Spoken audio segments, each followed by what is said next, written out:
Hello students, IB technical classes के YouTube channel पर आप सबका बहुत बहुत स्वागत है। आज हम लोग बहुत इंपॉर्टेंट टॉपिक यानी सिंक्रोस्कोप के बारे में जानने जा रहे हैं और इस सिंक्रोस्कोप का यूज़, इसका कंस्ट्रक्शन, वर्किंग, सारा कुछ आज के इस वीडियो में हम लोग जानेंगे। तो वीडियो पूरा देखिएगा ताकि आपको ये टॉपिक बहुत अच्छे से समझ में आ जाए।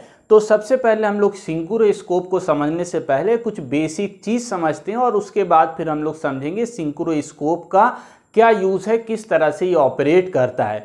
तो सिंक्रोस्कोप का हम लोग जो यूज़ करते हैं वो फेस सीक्वेंस को चेक करने के लिए करते हैं, यानी फेस सीक्वेंस को मालूम करना, चेक करने के लिए हम लोग सिंक्रोस्कोप का यूज़ किया करते हैं। तो इसका उपयोग जो मेनली यानी फेस सीक्वेंस कहाँ पर चेक किया जाएगा उसको मेन पहले समझिए।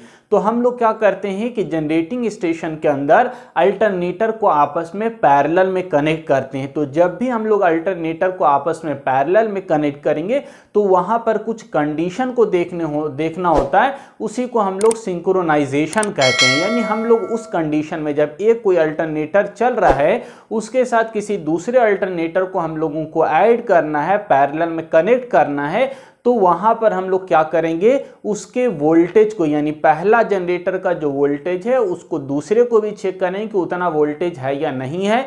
सेम इसी तरह से हम लोग फ्रीक्वेंसी को चेक करेंगे और फेज सीक्वेंस को चेक करेंगे। तो ये जो प्रक्रिया होता है चेक करने का, यानी एक अल्टरनेटर का जो वोल्टेज है आपका और फ्रीक्वेंसी है, फेज सीक्वेंस है, वही दूसरे का होना चाहिए। और इसी को चेक करने का जो प्रोसेस है उसको हम लोग सिंक्रोनाइजेशन कहते हैं। यानी बगैर सिंक्रोनाइजेशन के हम लोग किसी दूसरे अल्टरनेटर को पहले के साथ ऐड नहीं कर सकते हैं। यदि हम लोग अलग अलग फेज सीक्वेंस, अलग अलग फ्रीक्वेंसी, अलग वोल्टेज लेवल के पैरेलल के अंदर जनरेटर को लगा देंगे तो आपका पूरा सिस्टम कोलैप्स कर जाएगा, पूरा सिस्टम इलेक्ट्रिकल इक्विपमेंट डैमेज हो जाएगा। तो उससे बचने के लिए हम लोग फेज सीक्वेंस, फ्रीक्वेंसी और हम लोग वोल्टेज को मैच कराते हैं, चेक कराते हैं, उसी को हम लोग सिंक्रोनाइजेशन कहते हैं। तो वोल्टेज चेक करना है तो हम लोग वोल्ट मीटर के उपयोग से करेंगे, हमको फ्रीक्वेंसी चेक करना है तो फ्रीक्वेंसी मीटर लगाएंगे। लेकिन हम लोगों को अगर फेज एंगल चेक करना है तो वहां पर जिस उपकरण का यूज करते हैं उसी को हम लोग सिंक्रोस्कोप कहते हैं। अब हम लोग डायग्राम की मदद से समझते हैं कि सिंक्रोस्कोप कहाँ पे लगा हुआ होगा और किस तरह से ये फेज एंगल को डिटेक्ट करेगा, चेक करेगा। तो सबसे पहले डायग्राम की मदद से समझिए कि हम लोगों का ये 3 फेज सिस्टम है, यानी RYB है। जनरली जो अल्टरनेटर होता है वो हायर रेंज का 3 फेज अल्टरनेटर होता है। तो यहाँ से जो आउटपुट निकलेगा वो हम लोग बस बार पे देंगे और बाकी दूसरा अल्टरनेटर जिसको पैरेलल में कनेक्ट करना है उसको बस बार के साथ हम लोग नंबर ऑफ अल्टरनेटर को आपस में कनेक्ट कर सकते हैं।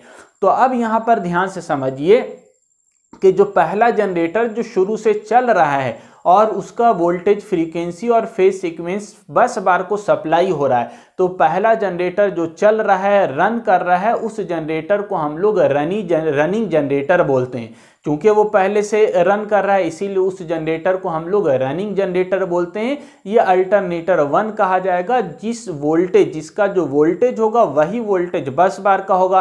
पहला जनरेटर की जो फ्रीक्वेंसी होगी वही बस बार की फ्रीक्वेंसी, पहला जनरेटर का जो फेज होगा वही बस बार का फेज सीक्वेंस होगा। यानी कि RYR अगर 0 डिग्री पर है तो बस बार का भी 0 एंगल पर होगा। Y अगर 120 एंगल पर काम कर रहा है तो बस बार का भी 120 पर काम करेगा। और RYB आपका 240 डिग्री पर काम कर रहा है तो वहां पर बस बार का जो B है वो भी 240 डिग्री पर काम करेगा। यानी इस तरह से बस बार का जो वोल्टेज है, फ्रीक्वेंसी है, फेज एंगल वो सेम होगा। चूंकि डायरेक्टली कनेक्टेड है पैरेलल में तो वो सेम होगा। लेकिन हम लोगों को जो मैच कराना है वो कौन सा, इनकमिंग अल्टरनेटर। जिस अल्टरनेटर को हम लोगों को पैरेलल में कनेक्ट करना है, किसके साथ, बस बार के साथ।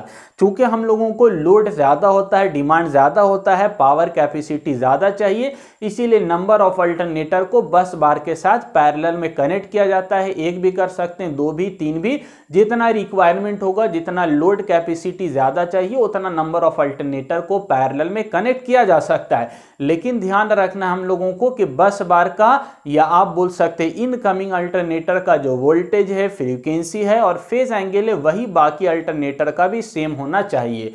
तो वोल्टेज चेक करना है तो हम लोग वोल्ट मीटर, फ्रीक्वेंसी चेक करना है तो फ्रीक्वेंसी मीटर, और हम लोगों को अगर फेज एंगल चेक करना है तो हम लोग सिंक्रोस्कोप का उपयोग करते हैं। तो आई होप आपको बेसिक आइडिया पता चल गया होगा कि हमारा इनकमिंग अल्टरनेटर क्या है और रनिंग अल्टरनेटर किसको बोल रहे हैं, बस बार के साथ क्यों कनेक्ट किया जा रहा है, वहां पर क्या क्या कंडीशन चेक करना है। ये सारी बात अगर आपको समझ में आ गई तो अब हम सिर्फ किसकी बात करेंगे, फेज एंगल की बात करेंगे। तो सिंक्रोस्कोप एक ऐसा डिवाइस है जिसकी मदद से हम लोग क्या करते हैं, फेज एंगल को चेक करते हैं। यानी कि अगर ऊपर में आपका बस बार का या आपका पहला इनकमिंग रनिंग अल्टरनेटर का आर फेज अगर 0 एंगल पर काम कर रहा है तो हमारा इनकमिंग जो अल्टरनेटर है जिसको हमको पैरेलल में कनेक्ट करना है उसका आर फेज भी क्या होना चाहिए, 0 पर काम करना चाहिए। ऐसा नहीं कि इसका आर फेज हो सकता है 10 एंगल पर काम कर सकता है, 20 पर कर सकता है, तो वहां पर आर 0 पर और यहां का आर 10 एंगल पर काम करेगा तो मामला गड़बड़ होगा, यानी आपका शॉर्ट सर्किट का कंडीशन प्रोड्यूस हो जाएगा। इसीलिए यहां पर का जो आर फेज है इनकमिंग का ये भी 0 पर काम करना चाहिए। अगर वहां पर वाई आपके 120 पर काम कर रहा है तो इनकमिंग अल्टरनेटर का भी वाई फेज 120 एंगल पर काम करना चाहिए। तो इसी को चेक करने के लिए हम लोग सिंक्रोस्कोप का उपयोग करते हैं, सिंक्रोस्कोप नामक डिवाइस का उपकरण का उपयोग करते हैं। अब इस डिवाइस के अंदर काम क्या होगा, किस तरह से ऑपरेट होगा उसको समझते हैं। तो सिंक्रोस्कोप क्या है, इसका डिटेल हम लोग चर्चा आगे की वीडियो में भी करेंगे, इसका कंस्ट्रक्शन वर्किंग। अभी हम लोग मोटा मोटी समझ रहे हैं कि सिंक्रोस्कोप का क्या काम है और इंटरनल कंस्ट्रक्शन किस टाइप का होगा और ऑपरेशन किस तरह का होगा। तो ये एक्चुअली सिंक्रोस्कोप जो है एक प्रकार का मोटर होता है। इसके अंदर 2 तरह की वाइंडिंग होती है, एक स्टेशनरी वाइंडिंग होती है और दूसरी जो वाइंडिंग होगी वो रोटेटिंग नेचर की होगी, यानी रोटर होगा और एक स्टेटर होगा। तो किसी एक को 2 अलग अलग टाइप का, आगे हम लोग चल के बात करेंगे, अलग अलग आपका सिंक्रोस्कोप होता है। तो किसी में हम लोग बस बार को कनेक्ट करते हैं स्टेटर के साथ, तो किसी में हम लोग बस बार को कनेक्ट करते हैं रोटर के साथ। तो कोई भी एक वाइंडिंग हम लोग लेंगे और उस वाइंडिंग को कनेक्ट करेंगे बस बार के साथ। तो अभी हम एग्जांपल के तौर पर मान रहे हैं बस बार का जो सप्लाई है यानी आर और वाई की जो सप्लाई है, किसी एक फेस की सप्लाई यानी आर और वाई के बीच का जो लाइन वोल्टेज है वो हम किसको दे देंगे, स्टेटर वाइंडिंग को दे देंगे। तो स्टेटर के क्रॉस लाइन वोल्टेज अपेयर हो जाएगा यानी मैग्नेटाइज हो जाएगा। दूसरा हम लोग जो रोटर सप्लाई देंगे, ये रोटर को हम लोग सप्लाई देंगे किससे, तो इनकमिंग अल्टरनेटर से देंगे और इनकमिंग अल्टरनेटर का भी आर और वाई टर्मिनल से कनेक्ट करेंगे। उसका हम लोग आर वाई, तो इसका भी आर वाई से कनेक्ट करेंगे। तो वहां पर का जो फेज सीक्वेंस है यानी वो अगर 0 पर काम कर रहा है तो यहां पर भी 0, वहां पर आपको लाइन वोल्टेज मिल रहा है तो यहां पर भी लाइन वोल्टेज, लेकिन दोनों का फेज एंगल क्या होगा, सेम होगा। जिसके कारण फेज एंगल सेम होना, अगर दोनों का फेज सेम है, आर वाई से उधर से भी कनेक्ट किया, आर वाई से इधर से भी कनेक्ट, उधर कहने का मतलब आपका बस बार या रनिंग अल्टरनेटर से कनेक्ट किया, तो और यहां पर इनकमिंग से भी आर वाई को किससे, रनिंग इनकमिंग अल्टरनेटर से कनेक्ट किया, तो वहां से स्टेटर को सप्लाई दे दिया और यहां से रोटर को सप्लाई दे दिया। तो लाइन वोल्टेज तो मिलेगा लेकिन दोनों का फेज सेम होगा। तो फेज सेम होने की वजह से रिजल्टेंट जो फ्लक्स होगा वो 0 हो जाएगा और यहां पर कोई भी रोटेशन प्रोड्यूस नहीं होगा। मोटर तो है और रोटेटिंग नेचर का भी है, लेकिन दोनों का फेज सेम होने की वजह से कोई भी एक्शन नहीं होगा, कोई भी रोटेशन नहीं होगा। ये फर्स्ट केस, फर्स्ट आपका सिचुएशन हो गया जब दोनों का फेज सीक्वेंस सेम होगा तब।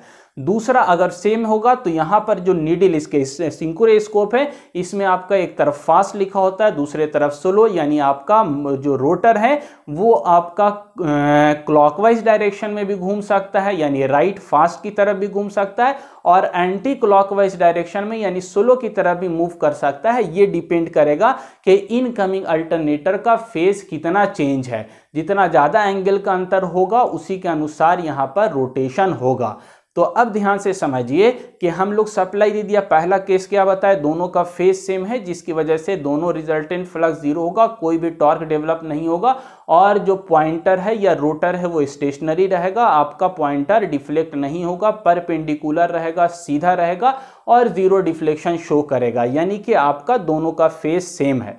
दूसरा केस, अगर आपका हम लोग सप्लाई दे रहे हैं रोटर को इनकमिंग से, तो इनकमिंग से अगर लोग सप्लाई दे रहे हैं रोटर को इनकमिंग से, तो इनकमिंग से अगर रोटर को सप्लाई देंगे और इनकमिंग अल्टरनेटर का फेज डिफरेंस, और जो इनकमिंग अल्टरनेटर ये फास्ट घूम रहा है यानी एक्साइटेशन ज़्यादा है, इसका फेज एंगल डिफरेंट है, तो यहाँ पर क्या होगा, इसका एक्साइटेशन या रोटेशन फास्ट होने, फ्रीक्वेंसी ज़्यादा होने की वजह से यहाँ पर जो पॉइंटर है या रोटर है वो क्या करेगा, क्लॉकवाइज डायरेक्शन में घूमना स्टार्ट करेगा, और क्लॉकवाइज डायरेक्शन में जैसे घूमेगा इसके साथ लगा हुआ पॉइंटर आपका राइट साइड में यानी फास्ट की तरफ मूव करेगा, और ये शो करेगा कि एंगल का अंतर है, और जो इनकमिंग अल्टरनेटर है वो फास्ट है, उसकी फ्रीक्वेंसी, उसका फेस एंगल अलग है, ज़्यादा है as compare to bus bar या as compare to running alternator. ये केस 2 हो गया। केस 3 क्या होगा कि यहाँ पर स्टेटर को सप्लाई जा रही है, इधर से रोटर को सप्लाई जा रही है, स्टेटर को सप्लाई उधर से यानी रनिंग अल्टरनेटर से आ रही है, और इधर से सप्लाई इनकमिंग को जा रही है। तो इनकमिंग को जो सप्लाई जा रही है, यदि इनकमिंग अल्टरनेटर स्लो है यानी इसका फेस एंगल लैग कर रहा है और इसकी फ्रीक्वेंसी कम है, तो यहाँ पर जो रोटर घूमेगा, रोटर तो रोटेट करेगा लेकिन अब किधर घूमेगा, तो बजाय क्लॉकवाइज के एंटी क्लॉकवाइज डायरेक्शन में घूमेगा, और जो पॉइंटर होगा वो किधर मूव करेगा, तो स्लो की तरफ मूव करेगा। तो एग्जैक्टली ये बहुत अच्छा डिवाइस है, यानी इस डिवाइस की वजह से हमको ये भी मालूम चल जाता है कि एंगल का अंतर हो रहा है या नहीं हो रहा है, और ये भी पता चल जाता है कि आपका इनकमिंग अल्टरनेटर फास्ट है या स्लो है, एक्साइटेशन कम करना है या ज़्यादा करना है। तो ये सारा कुछ इस इंस्ट्रूमेंट के द्वारा हमको मालूम चल जाता है। तो हम लोग उसी के अनुसार क्या करते हैं, जो इनकमिंग अल्टरनेटर है उसके एक्साइटेशन को, उसके रोटेशन को चेंज करके, फील्ड के एंगल को चेंज करके हम लोग क्या करेंगे, उसकी स्पीड को स्लो करके फ्रीक्वेंसी को मैच कराएंगे, फेज एंगल को मैच कराएंगे, और जब दोनों का मैच कर जाएगा तो न ही पॉइंटर आपका फास्ट की तरफ और न ही स्लो की तरफ मूव करेगा, बल्कि स्टेशनरी रहेगा, सीधा रहेगा। जब दोनों का फेज एंगल सेम हो जाएगा तब, यानी इनकमिंग और रनिंग दोनों का जब फेज एंगल सेम हो जाएगा तो जो आपका रोटर है वो रोटेट नहीं करेगा, और जो पॉइंटर है वो स्टेशनरी रहेगा, और यही सही पोजीशन होगा जिस पोजीशन पर हम लोग स्विच को क्लोज करके इनकमिंग अल्टरनेटर को क्या करेंगे, बस बार के साथ पैरेलली कनेक्ट कर देंगे। अब दोनों जनरेटर मिलकर लोड को सप्लाई देगा, हायर लोड को फुलफिल करेगा। तो आई होप आपको समझ में आ गया होगा सिंक्रोस्कोप क्या है, कहां पर यूज किया जाता है, इसके अंदर काम किस तरह से होता है, कितने प्रकार की वाइंडिंग होती है, और हम लोग इसका यूज किस तरह से क्यों करते हैं। तो आई होप आपको वीडियो पसंद आया होगा। वीडियो पसंद आया तो लाइक कीजिए, अपने दोस्तों को शेयर कीजिए, और चैनल पर नए हैं तो सब्सक्राइब कीजिए। मिलते हैं नए वीडियो में।